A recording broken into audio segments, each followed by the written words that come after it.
이 작품은 삶과 죽음의 문제를 빼어난 비유로 그려낸 향가입니다. 향가에다가 밑줄, 향가는 어느 시대에? 신라 시대에 쓰여진 노래고요. 형태가 정해져 있다라고 봅니다. 그래서 신라 시대 때 쓰여진 정형시라고 이야기를 하고 있죠. 이 작품을 통해 서정갈래에서 최초의 정형시로 평가받는 향가의 특징과 우리 시가에 미친 영향을 살펴봅시다 라고 해놨는데, 향가의 특징 해놓고 옆에다가 이렇게 삿대질로 해놓고 네 줄로 쓰여져 있는 사구체, 8줄로 쓰여져 있다 8구체, 10줄로 쓰여져 있다 10구체. 그래서 형태는 크게 세 가지가 있습니다. 이거 원래 한 줄을 한 구라고 이야기를 하는데 그냥 한 줄, 두 줄 그렇게 이야기를 할게요. 다음 10구체 향가가 가장 잘 가다듬어 놓은 것이다. 가장 정제된 형식입니다. 19체 향가는요, 왜 정제되어 있냐? 보통은 3단 구성이라고 되어 있고요. 늘 그런 거는 아니지만 대부분 4, 4, 2 이렇게 3단 구성으로 되어 있다. 마지막 두 줄을 따로 떨어져 있는 낙구라고 이야기를 하고요. 그럼 왼쪽으로 와서 잠깐만 볼게요. 어떻게 자르면 되냐? 요렇게 자르면 되지. 4, 4, 2 이렇게 잘라 놓고 마지막 두 줄을 낙구라고 한 다음, 낙구는 항상 라고 하면서 감탄사로 시작을 합니다. 낙구는 항상 그래 왔어. 자, 그러면 이제 또 다시 위로 올라갑시다. 향가의 특징, 그 다음에 또 옆에다가 하나로 써놓을게요. 뭐라고? 향찰로 표기합니다. 향찰이라고 하는 문자로 표기를 해요. 쌤, 옆에 있는 요 한자 말하는 거예요? 한자라고 하면 되지. 아니요. 한자가 아니야. 향찰이야. 한자인데요. 아니라고. 향찰이야. 자, 향찰이라는 건 차자 표기하는 겁니다. 무슨 말이냐고? 글자를 빌려서 표기합니다. 차용하다. 빌릴 차자야. 이렇게 글자를 빌려서 씁니다. 글자를 빌려서 쓰는데 어떤 글자를 빌려 쓰냐? 한자를 빌려 쓰는 거지. 한자 아무거나 할까? 요렇게 해놓으면 나무, 목이라고 이야기를 하죠. 앞에 쓰여져 있는 제가 기호고 나무라는 뜻을 가지고 있고 읽을 때에는 목, 요렇게 나타나는 거지. 그래서 어떤 사람들은 이렇게 써놓고 읽어봐 나무 이런 사람이 있고, 또 어떤 사람은 써봐 읽어봐 목 이렇게 하는 거지. 그러니까 뜻을 빌려 쓰기도 하고 음을 빌려 쓰기도 하고, 뜻을 빌려 쓰면은 그거를 뭐라고 이야기를 하냐? 뜻을 빌려 씁니다. 훈차. 음을 빌려 씁니다. 음차. 어떤 글자는 훈차하고 어떤 글자는 음차를 하는데 아주 엄격한 규칙이 있는 건 아니야. 그래서 훈차는 일반적으로 현대 문법을 쓰자면 실질 형태소, 뜻을 지니고 있는 부분들은 훈차를 하고, 다음 조사, 어미와 같은 형식, 형태소는 음차를 합니다. 여기까지 해놓으면 더 할 얘기가 없지. 근데 옆에 잠깐 살짝 볼게요. 우리 시가의 문학에 미친 영향을 살펴봅시다 라고 하면 3단 구성으로 되어 있고 마지막 낙구가 감탄사로 시작하는 게, 이게 흐름이 이어져서 어디로 이어지냐? 시조로 이어진다고. 시조도 세 줄이거든. 마지막 첫째 줄, 마지막 첫 구를 감탄사로 시작하는 애들이 많아. 그래서 향가, 19체 향가를 시조의 원형이구나 라고 보는 관점도 있다. 그래서 뒤에 바로 하나 거쳐서 시조가 바로 달려 나오는 거지. 다 했어. 옆으로 갈게요. 19체 향가, 다른 말로 사뇌가라고도 합니다. 함축적이고요. 비유적입니다. 누이의 죽음이에요. 주제는 언제나 중요하니까 누이의 죽음, 누이에 대한 추모 옆에다가 또 쓸 거예요. 슬픔. 하지만 그 슬픔을 종교적으로 극복 혹은 종교적으로 승화 이렇게 할 거예요. 더 이상 슬퍼하고만 있지 않을 거예요. 라고. 문학적 비유에 의한 형상화가 탁월합니다. 가장 정제되고 세련된 19채 향가의 전형을 보여줍니다. 19채 향가의 전형 뭔데요? 3단 구성, 마지막 두 줄을 낫고 낫고의 시작은 감탄사 이겨. 불교적 인식을 사상적 배경으로 합니다. 아, 사후 세계가 있어. 그리고 거기에서 다시 만날 수 있어. 재회할 수 있어. 이게 불교의 윤회 사상 같은 거지. 저 세상이 있어. 죽으면 끝이야가 아니라. 밑으로 내려와서 핵심 콕콕 볼게요. 죽음에 대한 화자의 인식. 생명은 언젠간 죽어. 나뭇잎은 언젠간 떨어지는 거지. 하지만 우리는 언젠간 다시 만날 수 있어. 재회의 믿음. 옆에다가 쓸까요? 어디에서? 전치사인 미타찰. 우리 미타찰에서 다시 만날 수 있어요. 종교적 신념으로 인간적 슬픔을 초극하고 재회를 다짐함으로써 누이의 죽음을 받아들이고 있습니다. 계속 슬퍼만 하고 있지는 않을 거예요. 자, 이제 왼쪽으로 봅시다. 구구절절이 엄청 말을 많이 해놔서 옆에 본문에선 오히려 볼 필기할 게 별로 없다. 조금 키워놓고 자, 시작해 봅시다. 생사길은 살고 죽는 길은 여기에서의 길은 일반적으로 갈림길의 의미가 있습니다. 갈림길의 이미지가 있어요. 이쪽으로 가면 확실하지는 않은데 둘 중에 하나는 사는 길이고 하나는 죽는 길이야. 이 앞에서 아무거나 덥석 집어서 갈 수 있어? 못 가지. 생사길, 살고 죽는 길은 여기 이승에 있음에, 그러니까 여기가 이승인 거야. 갈림길이 있는 곳. 이 이승에 그 앞에선 머뭇거리고 누구나 인간은 죽음에 대한 두려움이 있습니다. 큰 따옴표. 나는 이제 간다. 라는 말도 못다 이루고 어찌 그렇게 갔습니까? 너는 왜 이제 안녕 작별 인사도 못하고 그렇게 갑작스럽게 떠나갔니? 이거죠. 여기에서의 나는 누구예요? 죽은 누이예요. 에이, 쌤, 누이가 죽었는지 아닌지 어떻게 알아요? 바로 이제서야 나오는 거지. 제목이 뭐야? 제망매가 죽은 누이를 위해서 제를 지내며 부른 노래. 제목에서부터 이미 누이가 죽었어. 이렇게 자매할 때 매예요. 그러니까 여동생인 것 같아. 계속 봅시다. 나는 이제 간다 라는 말도 못다 이루고 어찌 갑니까? 학교쌤에 따라선 나는 이제 간다 라는 말도 못다 한 이유는 1번 누이가 죽으면서 나 죽기 싫은데 끝까지 죽음을 거부했을 것이다. 아니면 2번 안녕 이제 난 떠나간다 라고 하면서 서로 인사도 못하고 죽었다. 급사했다. 뭐 요 정도로 해석을 할 수가 있을 겁니다. 못다 이루고 어찌 갑니까? 누이와 작별하지 못해서 안타까움. 그리고 밑에다가 쓸 거예요. 이 안타까움은 개인적인 감정입니다. 개인적인 정서야.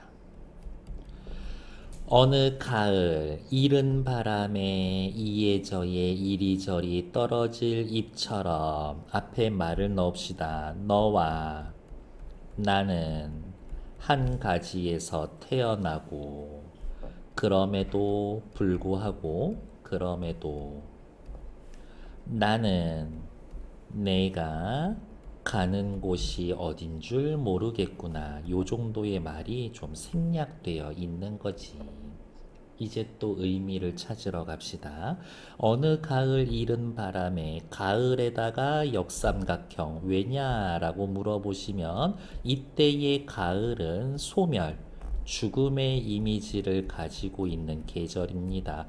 풍요로운 계절도 가을인데요. 맞지. 근데 여기에서는 죽음과 소멸의 이미지로 쓰여져 있다. 어느 가을 이른 바람에 이리저리 떨어질 잎처럼 일단 직유법. 네가 죽었단 얘기죠. 이른 바람이 불어와서 이파리가 떨어진 거지. 이른 바람. 젊은 나이에 죽었습니다. 다른 말로 뭐라 그래요? 이른 나이에 죽었다. 요절. 이른 바람, 일찍 죽었어. 자, 그리고 바람에다가만 다시 동그라미 해놓고 이것을 누이의 죽음의 원인, 이유라고 볼 수가 있습니다. 이리저리 떨어질 잎처럼 이 잎은 누구야? 누이야. 누이가 떨어졌어? 잎이 떨어졌어? 누이가 죽었어. 너와 나는 한 가지에서 태어나고 나뭇가지가 이렇게 있으면 내가 먼저 이렇게 태어났고 너도 이렇게 태어났었을 텐데 너는 훅 떨어져서 간 데가 어딘 줄 모르겠구나. 한 가지 같은 부모에게서 태어나고 나는 네가 어디로 가는 줄 모르겠구나. 느낌표 꽝. 느낌표 꽝 해놓으면 쓰지 않아도 영탄적 어조다라는 거 알 수가 있었죠.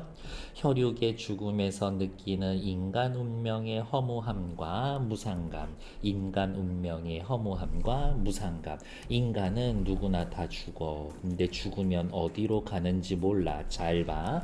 앞에 한, 둘, 셋, 네 줄은 개인적 정서였는데 이거는 누구나 느끼는 정서야. 그래서 밑에다가 뭐라고? 보편적 정서라고 써 놓을 거고요. 보편적 정서. 개인적 정서가 보편적 정서로 아래로 이렇게 화살표 해 놓은 다음에 정서가 보편적으로 확대됩니다. 여기까지 해 놓으면 더 할 말이 없어. 감탄사죠.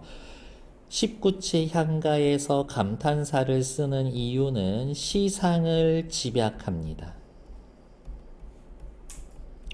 정서를 부각해 줍니다. 그 정도의 기능을 하고 있습니다. 혹은 시상을 집약하기도 하고 학교쌤이 시상을 전환하는 기능도 하지 이렇게 얘기해 주실 수도 있을 거예요. 미타찰. 미타찰은 불교에서의 이야기하는 극락세상이고 맞아 스님이었지 불교적이구나. 미타찰에서 말이 빠져 있어. 너를 만날 나. 그러니까 이 나는 작가인 월명사 자신을 이야기하는 거겠죠. 그때까지 돛 닦으면서 그 다시 만날 날을 기다리겠다.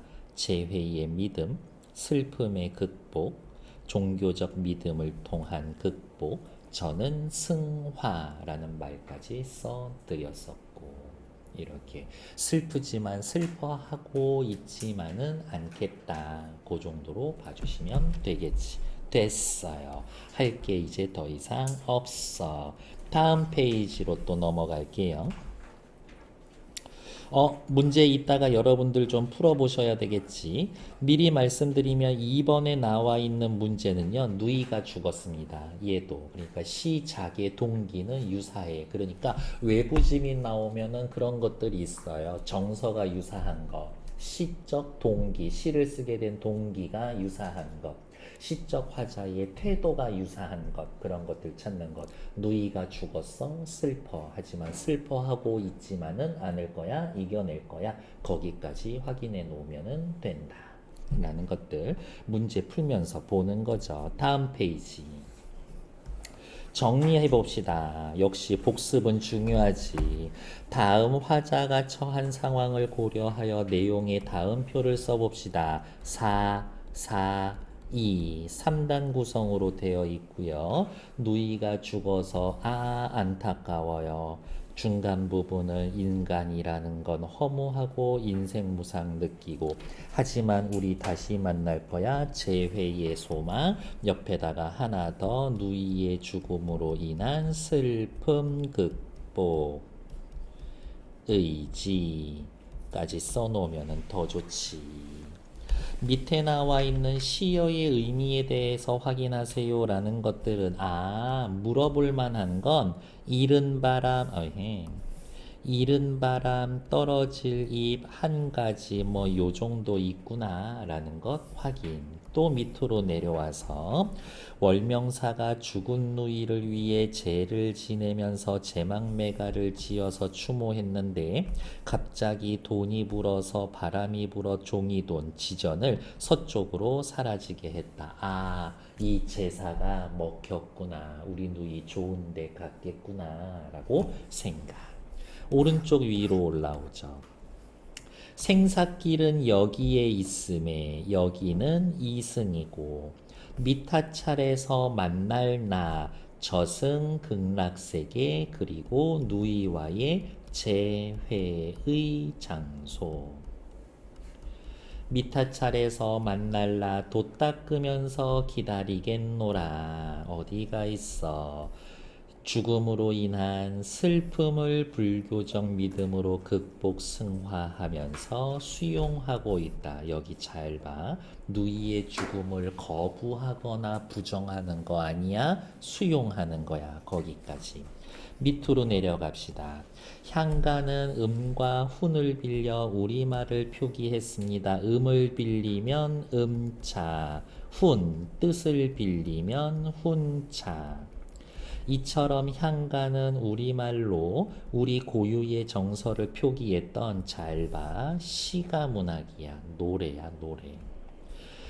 우리 민족 문학으로서의 개성이 있습니다. 4구체, 8구체, 10구체 세 가지 형식이 있고 10구체는 3단 구성, 감탄사로 시작하는 낙구를 통해 시삭을 집약하고 마무리합니다. 옆에다가 전 요렇게 써드렸죠. 꼬불꼬불꼬불꼬불. 이게 시간이 흘러서 시조로 이어질 겁니다. 형태상 특징이 계승될 거다. 제망매가에서 확인할 수 있는 향가의 특징. 음과 뜻을 빌려 우리말을 표기했다. 차자 표기. 3구에 나오는 오자는 됐어. 여기까지는 하지 않으셔도 되고요. 442의 3단 구성. 감탄사로 시작하는 낙구. 시상을 마무리합니다. 정서를 부각하고 집약해 줍니다. 거기까지 해주면 오케이 땡큐. 다음 페이지 넘어갈게요. 훗날에 등장하는 고전시가와 어떤 영향이 있습니까? 자, 요것만 기억합시다. 시조 형성에 영향을 주었을 겁니다. 왜냐? 시조도 초장, 중장, 종장의 3단 구성이고요.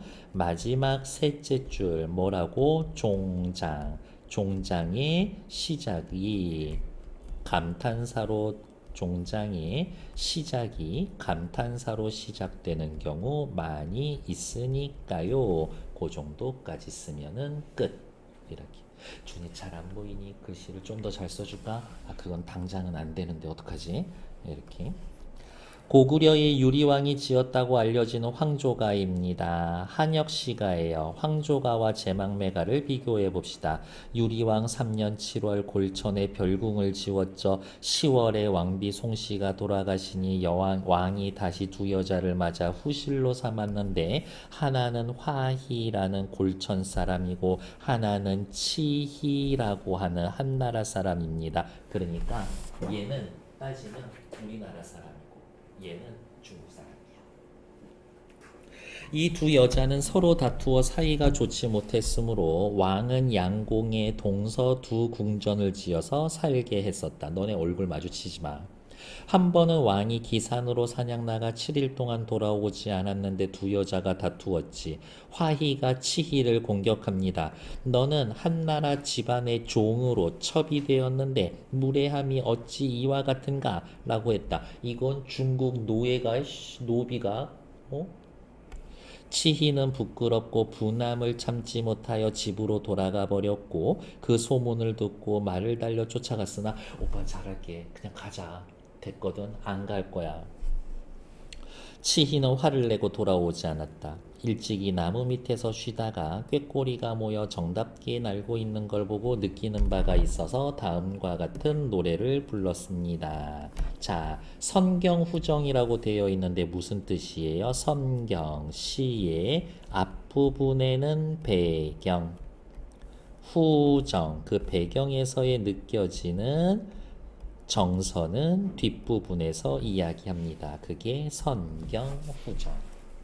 펄펄 나는 적꾀꼬리 암수 서로 정답구나. 외로워라 이내 몸은 네와 함께 돌아갈고.